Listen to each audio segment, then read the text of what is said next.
Bom, nós vamos continuar a resolver o exercício 5. Agora, letra C do exercício 5. Essa letra C ela tem uma particularidade que eu gostaria de chamar a atenção de todo mundo. Ela se parece muito com a letra B. Olha, a exceção é que não tem o resistor de 3 ohms aqui embaixo. Nós não temos resistor nenhum aqui embaixo. O que significa isso?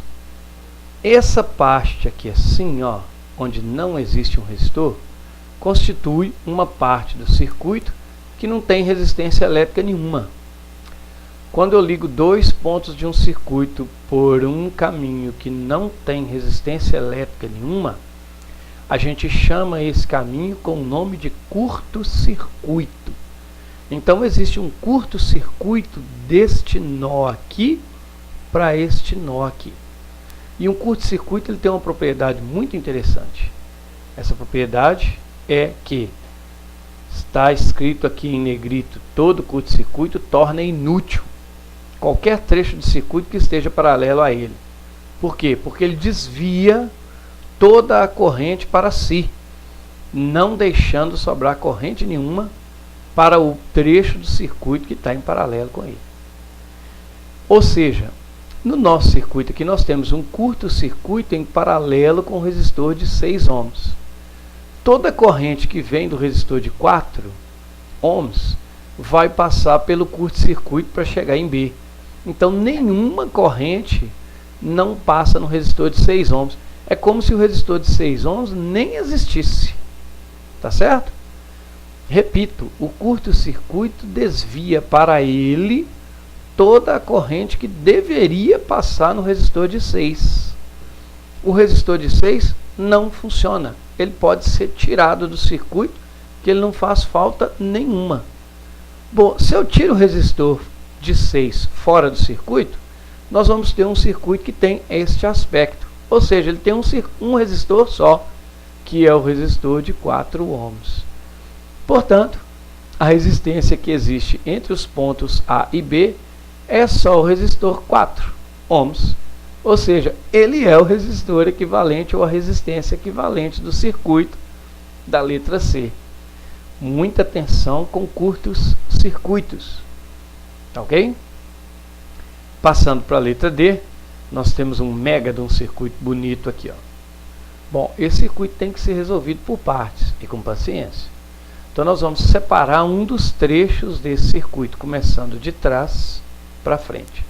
Então, separando os 3 resistores de 2 ohm, a gente vê que esse circuito separado aqui, ó, circulado, ele é um circuito divisor de tensão. Veja, ele oferece só um caminho para a corrente passar. Reduzir um circuito divisor de tensão, ou seja, um circuito em série, é só somar as resistências que o constituem. Consequentemente, todo esse trecho pode ser substituído por um resistor único de apenas 6 ohm. Ou seja, se eu faço essa substituição, o meu circuito que foi dado adquire essa cara que está aqui, ó.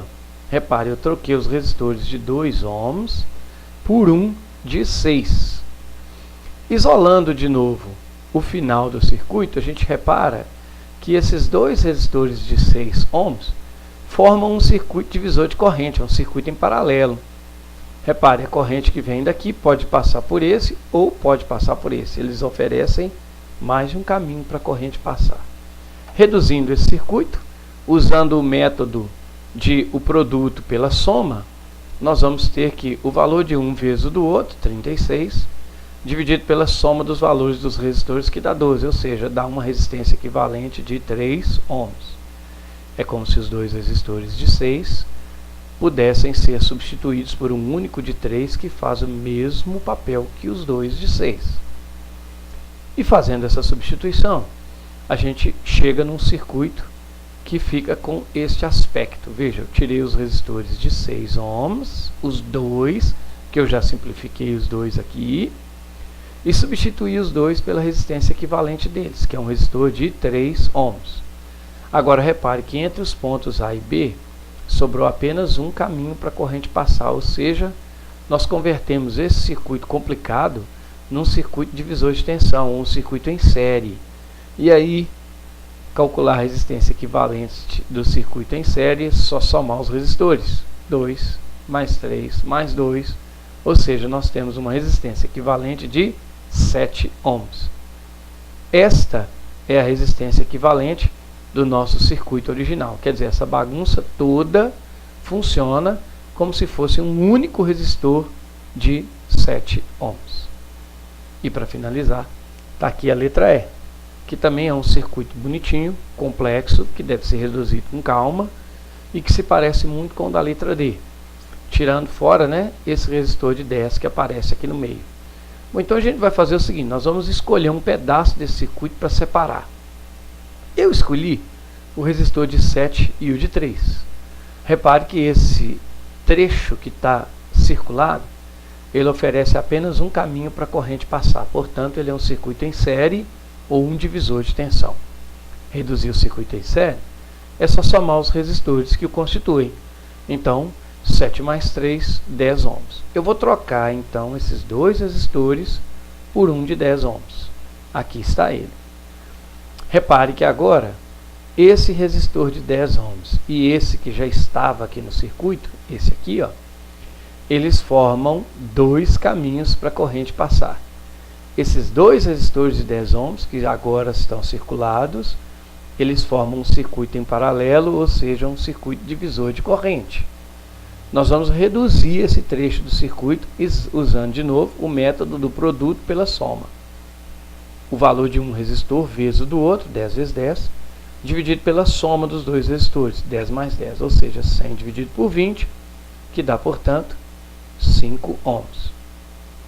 Então, o que eu vou fazer agora? Eu vou substituir os dois resistores de 10 ohms por um de 5 ohms. E olha o aspecto que o meu circuito vai ficar. Tirei esse de 10 e no lugar desse de 10 eu coloquei um de 5. Olha, isso já simplificou bem o nosso circuito, mas ele ainda está bagunçado. Então, eu vou separar novamente o final do circuito. Esse trecho circulado, reparem que ele forma um único caminho para a corrente passar. Então, esse trecho é um divisor de tensão, ou seja, ele é um circuito em série. Nós vamos achar a resistência equivalente desse trecho somando os dois resistores. 5 mais 3, que dá, portanto, 8 ohms. Eu vou substituir os dois resistores por um de 8 ohms. Olha, ligado aqui em cima e aqui embaixo. Quando eu substituo esses dois por um de 8, é possível perceber que o final do circuito, de novo, constitui um circuito divisor de corrente, formado por dois resistores de 8 ohms.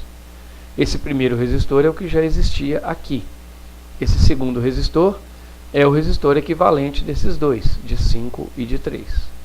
Vamos separar de novo o final do circuito, que constitui um divisor de corrente, e vamos calcular a resistência equivalente desse divisor de corrente. De novo, usando o método do produto pela soma. 8 vezes 8, 64, 8 mais 8, 16. Portanto, esses dois resistores funcionam como se fosse um único resistor de 4 ohms. E aí eu vou trocar esses dois resistores de 8 por um de 4. O meu circuito vai ficar com este aspecto. Aqui, ó, é onde estavam os dois resistores de 8. Está colocado aqui agora um único resistor de 4 ohms. Repare que agora entre os pontos A e B, sumiu aquela complexidade toda. Ficou apenas um caminho para a corrente passar. Ou seja, nós temos de novo um circuito divisor de tensão. E aí, a gente pode calcular a resistência equivalente sobre ele. E essa resistência equivalente é a soma dos resistores. 5 mais 4 mais 5, que dá, portanto, 14 ohms. Essa é a resistência equivalente final daquele circuito que foi dado. Ufa! É complicado, mas é muito gostoso de fazer.